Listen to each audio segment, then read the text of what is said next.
السلام عليكم ورحمة الله وبركاته.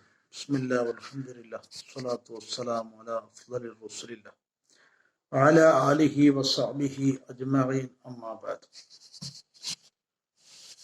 ഏറ്റവും സ്നേഹം നിറഞ്ഞ വിശ്വാസി സുഹൃത്തുക്കളെ, നാളെ അല്ലാഹു സുബ്ഹാനഹു വതആല അവൻ്റെ അടിയാറുകളെ അവൻ്റെ സമക്ഷം ഒരുമിച്ച് കൂട്ടുന്ന സന്ദർഭം. മഹ്ശറ ലോകത്ത് ജനങ്ങൾ മുഴുവൻ ഒരുമിച്ച് കൂട്ടി അല്ലാഹു സുബ്ഹാനഹു വതആല ചോദ്യം ചെയ്യുന്ന അവസരത്തിൽ ഒരു മനുഷ്യനെ കൊണ്ടുവരുന്നു. അദ്ദേഹം നല്ലവണ്ണം യുദ്ധം ചെയ്ത മനുഷ്യനാണ്. യുദ്ധം ചെയ്ത് അതിൽ ഷഹീദായ ഒരു വ്യക്തിയെ കൊണ്ടുവരപ്പെടുന്നു. അദ്ദേഹത്തോട് അല്ലാഹു തആല ചോദിക്കപ്പെടുന്നു, നീ എന്താണ് എനിക്ക് വേണ്ടി പ്രവർത്തിച്ചത്?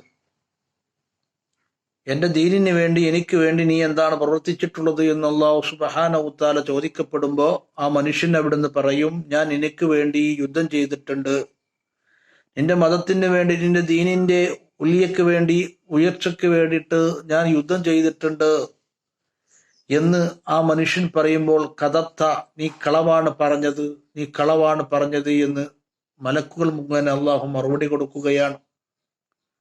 എന്നിട്ട് അദ്ദേഹത്തോട് അല്ലാഹു തആല പറയുന്നുണ്ട്, വ്യക്തമായിട്ടുള്ളതായ രേഖാമൂലം കാണിച്ചു കൊടുത്ത് അല്ലാഹു തആല പറയുന്നു, നീ യുദ്ധം ചെയ്തത്, നീ ഏറ്റവും വലിയൊരു യോദ്ധാവാണ്, നല്ല ഒരു യോദ്ധാവാണ് എന്ന് നിന്നെപ്പറ്റി പറയപ്പെടാൻ വേണ്ടിയിട്ട് മാത്രമാണ് നീ അത് ചെയ്തത് എന്ന് പറയുകയും അല്ലാഹു സുബ്ഹാനഹു വതആല അതുകൊണ്ട് തന്നെ നിന്റെ ആ കർമ്മം നിഷ്ഫലമായിരിക്കുകയാണ്, മാത്രമല്ല അതുകൊണ്ട് നീ ചെയ്ത ആ പ്രവൃത്തി അത് നിനക്ക് ശിക്ഷക്ക് വിധേയമാകാനുള്ളതായ ഒരു നിദാനമായി മാറിയിരിക്കുകയാണ്. അതുകൊണ്ട് ഇവനെ നരകത്തിലേക്ക് നിങ്ങൾ ഇവന്റെ മുഖത്തിന്റെ മേലിൽ വലിച്ചു കൊണ്ടുപോയി എറിയുക എന്ന് അള്ളാഹു ഓർഡർ കൊടുക്കും. അതേപോലെ തന്നെ മറ്റൊരു വ്യക്തി അവിടെ കൊണ്ടുവരപ്പെടും. അദ്ദേഹം ഇൽമ് പഠിച്ച് ഒരുപാട് ഇൽമ് പഠിച്ച് ആ ഇൽമ് മറ്റുള്ളവർക്ക് പറഞ്ഞു കൊടുക്കുകയും ചെയ്ത് ആ പഠിച്ചതായ അറിവനുസരിച്ച് പരിശുദ്ധ ഖുർആനുകളൊക്കെ ഓതി ഇബാദത്തുകളൊക്കെ ചെയ്ത് നടന്ന മനുഷ്യൻ, ആ മനുഷ്യൻ അവിടെ കൊണ്ടുവരപ്പെടുമ്പോൾ അല്ലാഹു സുബ്ഹാനഹു വതആല അദ്ദേഹത്തോടും ചോദിക്കും, നീ എനിക്ക് വേണ്ടി എന്താണ് പ്രവർത്തിച്ചിട്ടുള്ളത്? ദുനിയാവിൽ എനിക്ക് വേണ്ടി നീ പ്രവർത്തിച്ചത് എന്താണ് എന്ന് ചോദിക്കപ്പെടുമ്പോൾ അദ്ദേഹം അവിടുന്ന് പറയും, ഞാൻ എനിക്ക് വേണ്ടി, നിന്റെ പ്രീതിക്ക് വേണ്ടി ഞാൻ അറിവ് പഠിച്ചു, ആ അറിവ് ഞാൻ മാലോകരിലേക്ക് വിഭാവനം ചെയ്തു. അങ്ങനെ പരിശുദ്ധ ഖുർആൻ ഞാൻ പഠിച്ചതനുസരിച്ച്, തജ്വീദിന്റെ നിയമങ്ങളൊക്കെ അനുസരിച്ച് ഞാൻ അത് ഒരുപാട് പാരായണം ചെയ്തു, മറ്റുള്ളവർക്കത് പഠിപ്പിച്ചു കൊടുത്തു, ഒക്കെയും ചെയ്തിട്ടുണ്ട്. അള്ളാഹ് അതൊക്കെ നിന്റെ പ്രീതിക്ക് വേണ്ടിയിട്ട് ഞാൻ അന്ന് ചെയ്തതാ.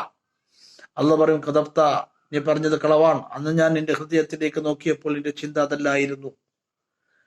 ഞാൻ വലിയ ആലിമാണ് എന്ന് പറയാൻ വേണ്ടിയിട്ട് ആയിരുന്നു നിന്റെ പഠനവും നിന്റെ അധ്യാപനവും ഒക്കെ എല്ലാം. അതുപോലെ തന്നെ നിന്റെ പരിശുദ്ധ ഖുർആൻ നീ ഓതി എന്ന് പറഞ്ഞല്ലോ, നീ വലിയ ഓത്തുകാരനാണ് എന്ന് നിന്നെ പറ്റി പറയാൻ വേണ്ടിയിട്ടാണ് നീ അത് ചെയ്തത് എന്നും പറയപ്പെടും. നേരത്തെ പറഞ്ഞ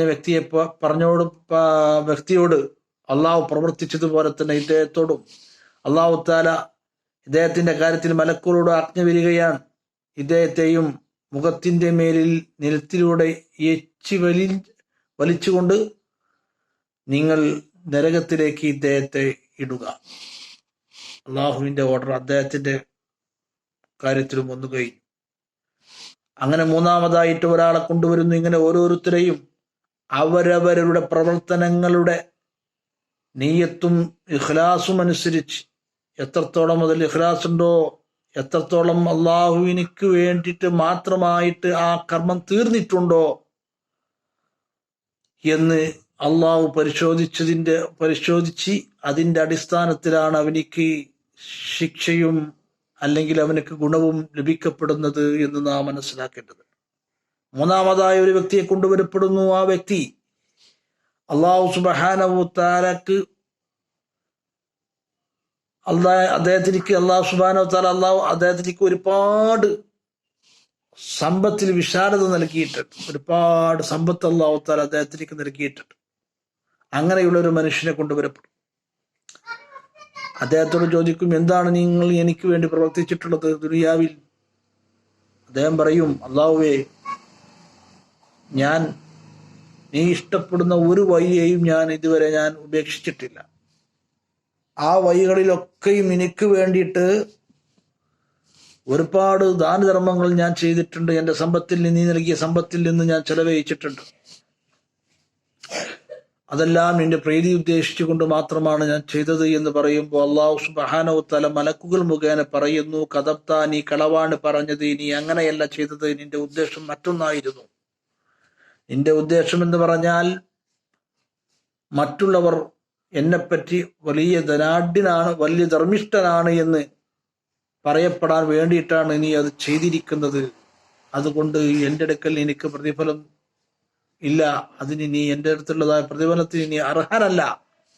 അതുകൊണ്ട് മറിച്ച് നിനക്ക് ആ പ്രവൃത്തി ചെയ്തതിൻ്റെ പേരിൽ, ചെയ്യാൻ പാടില്ലാത്തൊരു പ്രവൃത്തി ചെയ്തതിൻ്റെ പേരിൽ ഉള്ള ശിക്ഷയാണ് എനിക്ക് ഇവിടെ വിധിയായിട്ട് വന്നിരിക്കുന്നത്. അദ്ദേഹത്തിന്റെ കാര്യത്തിലും വിധി തീർപ്പായി കഴിഞ്ഞു. മലക്കുകൾക്ക് ഓർഡർ കിട്ടിക്കഴിഞ്ഞു. അദ്ദേഹത്തെയും മുഖത്തിന്റെ മേലിൽ വലിച്ചേച്ച് നരകത്തിലേക്ക് എറിയപ്പെടുക എന്ന് പറയപ്പെടുന്നു. സുഹൃത്തുക്കളെ, നാം മനസ്സിലാക്കണം, ചെയ്യുന്ന പ്രവൃത്തിയിൽ നമുക്ക് ഇഖ്ലാസ് വേണം, ആത്മാർത്ഥത കൈവരിക്കണം. ചെയ്യുന്ന പ്രവൃത്തിയിലൊക്കെയും ഇവിടെയുള്ളതായ എന്തെങ്കിലും ഗുണങ്ങൾ ആശിക്കാതെ നൈമിഷികമായിട്ടുള്ളതായ ഇവിടുത്തെ നമ്മുടെ ആഗ്രഹങ്ങളൊക്കെ മാറ്റി നിർത്തി ശാശ്വതമായി നമുക്ക് ലഭിക്കപ്പെടാൻ പോകുന്നതായ ആഖിറത്തിലേക്കും ആ ഗുണം ലഭിക്കപ്പെടാൻ വേണ്ടിയിട്ടും റബ്ബിന്റെ പ്രീതി അത് മുഖേന കരഗതമാക്കിയെടുക്കണം എന്നുള്ള ഉദ്ദേശവും മാണ് നമുക്ക് വേണ്ടത്. ഇഖ്ലാസ് വേണം. ഇഖ്ലാസ് ഇല്ലാത്ത അമലുകളൊക്കെ മർദൂദത്തുൻ, അതൊക്കെ തള്ളപ്പെടുന്നതാണ്. അപ്പോൾ ഏത് അമലുകളും നാം ചെയ്യുമ്പോൾ അത് നമുക്ക് തള്ളപ്പെടാത്ത രൂപത്തിൽ, കൊള്ളാൻ സാധിക്കുന്ന രൂപത്തിൽ നമുക്ക് ചെയ്തു തീർക്കാം. അതങ്ങനെ അത്തരം രൂപത്തിൽ നമ്മുടെ കർമ്മങ്ങളൊക്കെ ആക്കി തീർക്കാൻ അത് നമുക്ക് തൗഫീക്ക് നൽകട്ടെ. നമ്മുടെ ഉദ്ദേശങ്ങളൊക്കെ അല്ലാഹു തആല അവൻ ഇഷ്ടപ്പെടുന്ന രൂപത്തിലാക്കി തരുമാറാവട്ടെ. ലോകമാന്യത്തിന് വേണ്ടി അമൽ ചെയ്യുന്നത് കൊണ്ട് ഒന്നും നമുക്ക് നേടാനില്ല. മറിച്ച് അല്ലാഹു തആല, നീ എനിക്ക് വേണ്ടി ആരാധിച്ചിട്ടില്ല, നീ ഇന്ന മനുഷ്യൻ കാണാൻ വേണ്ടിയിട്ടല്ലേ ആരാധിച്ചത്, അവനോട് പോയി ചോദിക്ക്, ഇന്ന് പ്രതിഫല നാളിൽ എൻ്റെ അടുത്ത് നിനക്ക് പ്രതിഫലമില്ല എന്ന് പറയുന്ന ഒരു ദുരവസ്ഥ നമുക്കാർക്കും വന്നുകൂടാ. അതുകൊണ്ട് ഇഖ്ലാസുള്ള പ്രവർത്തനം ചെയ്യുന്നതിൽ ഇഖ്ലാസ് കാണിക്കുക. അള്ളാഹു നമ്മയൊക്കെ നന്നാക്കട്ടെ. നമ്മുടെ പ്രവർത്തനങ്ങളും നമ്മുടെ കരുത്തുകളും എല്ലാം അള്ളാഹു നന്നാക്കി തരുമാറാവട്ടെ. ആമീൻ. അസ്സലാമു അലൈക്കും വറഹ്മത്തുള്ളാഹി വബറകാതുഹു.